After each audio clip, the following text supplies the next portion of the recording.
Competitive exam है ये, definitely लाखों बच्चे बैठते हैं और उन लाखों बच्चों में टॉप 10 में, टॉप 20 में अपनी जगह बनाने के लिए what should be your strategy? First of all they should complete all the syllabus. जो भी टीचर पढ़ाते हैं उनको वन बाय वन पूरा कंप्लीट करना चाहिए, and after that when they complete one of the syllabus और like chapter, they should use chat GPT. और उसमें पूछना चाहिए कि लाइक ऑल इंडिया के through like how question paper comes, so this is how I practice. Like basically I ask ChatGPT to provide me questions. आपने कोई और exam है जिसकी आप अभी तैयारी कर रहे हो या फिर आपने ऑलरेडी एग्जाम दिए हुए हैं and you are waiting for the result also? No ma'am, basically अभी मैंने सोचा था आई प्रिपेयर फॉर ईपीएफओ, तो मैं उसी का प्रिपरेशन कर रही थी। तो I thought I give EPFO, उसके बाद my next target was UGC NET. संग, आप अभी I think you are from north east only, yes ma'am. तो क्या लगता है पोस्टिंग को लेके, ट्रांसफर को लेके कि you are comfortable with Coal India? Definitely east में ही पोस्टिंग मिलेगी आपको, तो या यस मैम, मेरा first preference was also north east, second was West Bengal. okay, so definitely yes. Hello everyone, a very good evening to all of you and आप लोगों का स्वागत है Adda 24/7 regulatory body and SO channel पर। कल ही कोल इंडिया का result आया है, बहुत दिनों बाद आया है, जिसका स्टूडेंट काफी टाइम से बच्चे वेट कर रहे थे और बच्चों ने भी डेफिनेटली बहुत मेहनत की है एग्जाम के लिए। तो आज है हमारे साथ किसांग, और जिनका अभी सिलेक्शन हुआ है, कल रिजल्ट आया और किसांग ने मुझे आज ही बताया कि शी गॉट सिलेक्टेड। तो उनको जितनी खुशी हुई, डेफिनेटली उससे बहुत ज्यादा खुशी मुझे भी हुई है, क्योंकि जब बच्चों का सिलेक्शन होता है जिनको आप पढ़ाते हो, तो डेफिनेटली एक अलग ही एक अच्छा लगता है, बहुत खुशी होती है कि जिसको आपने पढ़ाया है बच्चों का, उनका सिलेक्शन हुआ। तो सीधे चलते हैं किसान के पास और उनसे जानते हैं कि management trainee HR all India के लिए उनकी जो तैयारी थी वो किस तरीके की थी। किसान, good afternoon ma'am. Basically I followed all your lectures. उसके बाद और मैथ्स का questions were basic, and for current affairs I followed banking questions from YouTube. तो मैंने बेसिकली इतना ही किया था। ओके। सो किसान, आप जैसे भी बहुत सारे हमारे एस्पायरेंट हैं जो आगे भी एग्जाम की तैयारी कर रहे हैं, तो आप उन्हें क्या बोलना चाहोगे कि कैसे तैयारी करनी चाहिए, क्या प्रोसेस होना चाहिए? क्योंकि कॉम्पिटिटिव एग्जाम है ये, डेफिनेटली लाखों बच्चे बैठते हैं और उन लाखों बच्चों में टॉप 10 में, टॉप 20 में अपनी जगह बनाने के लिए what should be your strategy? First of all they should complete all the syllabus.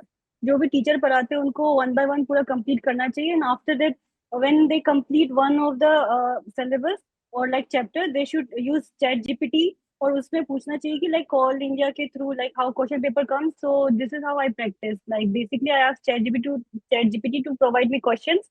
तो मैंने उसके थ्रू सॉल्व किया था, and I think MCQ solve करना इज रियली इंपॉर्टेंट बिकॉज तभी आंसर क्लिक करता है एग्जाम टाइम्स। ओके, तो अभी आप जॉब भी कर रहे हो कहीं पर?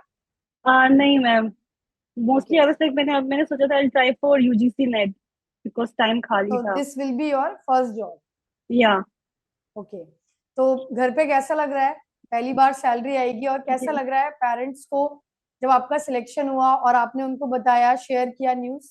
या parents they were happy and mostly they were content कि फाइनली हो गया टाइम। फाइनली रिजल्ट आया, या हो रिजल्ट आ गया। गया, हो गया, हाँ। ओके, तो आपने कोई और एग्जाम है जिसकी आप अभी तैयारी कर रहे हो या फिर आपने ऑलरेडी एग्जाम दिए हुए हैं and you are waiting for the result also?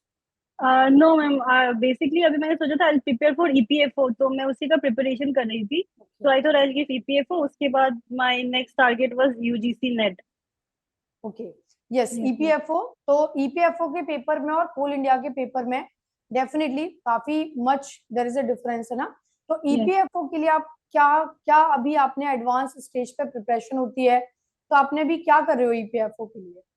मैंने तो बेसिक ही स्टार्ट किया था। I was like studying accounting क्योंकि मेरा बैकग्राउंड इज बायोकेमिस्ट्री। पर एमबीए में मैंने अकाउंटिंग किया था, तो उसका नॉलेज थोड़ा सा कम हो गया था। तो basically I started from accounting, और because of Coal India I prepared industrial relation.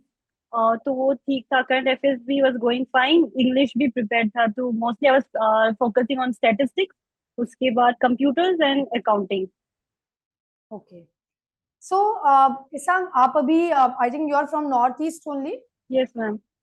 तो क्या लगता है पोस्टिंग को लेके, ट्रांसफर को लेके, कि you are comfortable with Coal India? Definitely east में ही पोस्टिंग मिलेगी आपको, तो Yeah, yes, ma'am. My first preference was also Northeast, second was West Bengal. Yeah. Okay, so definitely तो वो एक आपके लिए अपना एक प्लस पॉइंट है कि you are belong from that place only, और वहीं पे आपको इसमें पोस्टिंग भी मिलेगी। जी मैम। और कैसा पेपर आया था किसान, जब कोल इंडिया का पेपर आया था, हाउ वाज दैट पेपर? जो उसमें मैथ्स आया था, रीजनिंग आई थी, इंग्लिश आई थी, उसके लिए क्या करना चाहिए और कैसे प्रिपेयर करना चाहिए? क्योंकि पेपर दो पार्ट में डिवाइड था। Yeah. 100 मार्क्स का पेपर एचआर का था, और 100 मार्क्स का पेपर इंग्लिश, रीजनिंग, मैथ और क्वांट का था। तो Uh, पेपर वन के लिए मैं स्पेशली जानना चाहूंगी कि पेपर का जो लेवल था, क्वांट का, मैथ का, रीजनिंग का, वो किस तरीके का पेपर था? मैम पेपर वन थोड़ा इजी था इफ यू प्रिपेयर वेल, क्योंकि सिंस मेरा कॉलेजेस भी साथ में चल रहा था, क्योंकि अप्रैल में मेरा खुद का एग्जाम था, फाइनल पेपर।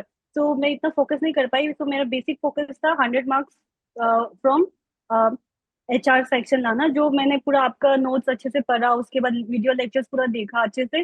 फिर इस साइड में मेरे लिए tricky part was quant maths, reasoning was easy I think.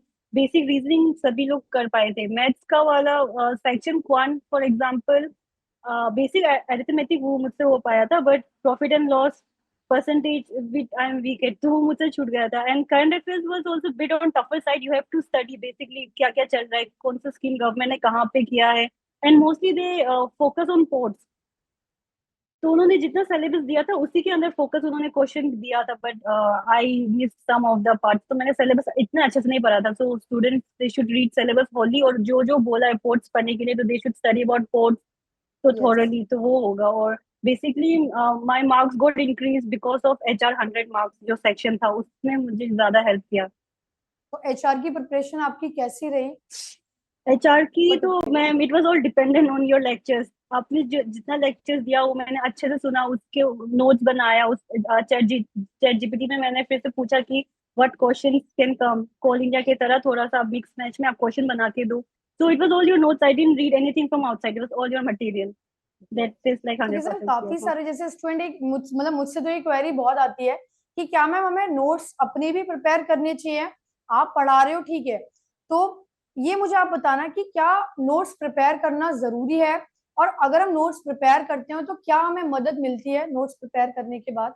Yes ma'am 100%, क्योंकि वो आप अपने दिमाग से लॉजिक लगा के करते हो। For example I to give test series here and there, तो मुझे लगता था जो जो मुझे पोर्शन नहीं आता था उसको मैं लिखती थी। There are many books by different authors, जो वैसे याद नहीं रहेगा, so it has to be in a collected place, तो मैं उसे हर एक जगह में कलेक्ट करके रखती थी।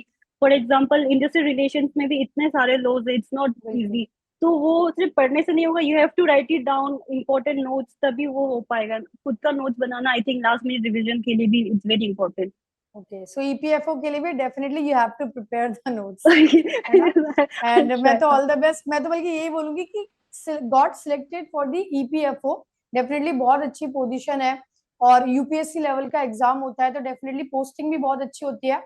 और हम लोग यही उम्मीद करेंगे कि आपका ईपीएफओ में भी सिलेक्शन हो, और जो भी आपने एचआर में पढ़ा है वो भी काम में आए, बट आप उसके अलावा भी और अपनी पढ़ाई को स्टार्ट करो, जारी रखो।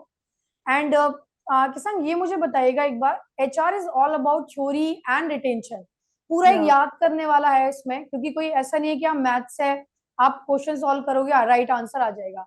It's all about the memory. Memory. तो टॉपिक को रिटेन करने के लिए क्या करना चाहिए, सो दैट वो टॉपिक आपको लंबे टाइम तक याद भी रहे, और आप उस टॉपिक को कभी ना भूलो? Ma'am I think audio visual is very important, तो आपको लेक्चर अच्छे से सुनना चाहिए और उसी के हिसाब से नोट्स बनाना चाहिए। उसके बाद आप जितना भी नोट्स देखते हो, तो whatever you think is very important, you have to write it down. और मोस्टली तो आप चैट जीपीटी पे जाके आप पूछ सकते हो कि हाँ, पीवाई क्यूज इसके लिख के दो या something. That is more important, क्योंकि वो रिवर्स क्वेश्चनिंग हो जाता है, तो इट्स रियली इंपॉर्टेंट कि आप पीवाई क्यू सॉल्व करो, तो आपके दिमाग में रहता है। Because I have been studying but I think ये मेरे दिमाग में है, but when I solve the question I know I missed here and there. तो क्वेश्चन सॉल्व करना इज वेरी इंपॉर्टेंट। बिल्कुल। तो अभी ज्वाइनिंग तक आराम से अभी आप मूवी देखो, रिलैक्स करो, क्योंकि उसके बाद बहुत काम होने वाला है एचआर में। तो किसान, आप फ्यूचर जो भी एस्पायरेंट है उनको क्या लास्ट में मैसेज देना चाहोगे? I would like to say that everyone should study well. उसके बाद there is hope, believe in God, pray. अगर अभी लगे कि कुछ नहीं हो पाएगा तो I think it helps. पढ़ाई करो, भगवान के ऊपर बिलीव करो और कुछ ना कुछ अच्छा ही होगा। डेफिनेटली। सो यहाँ के संग हम यहीं पे सेशन को एंड करते हैं। All the best for the EPFO exam also. और मैं तो यही चाहूंगी कि आप अभी कोल इंडिया पे बिल्कुल भी मत रुकना। Go for the UPSC level exam like ALC, EPFO and वहां तक आप पहुंचो। Right, so all the best और बहुत बहुत शुभकामनाएं। Thank you, ma'am. Thank you for your support and guidance. Thank you, ma'am. Bye bye. Have a good day. Bye.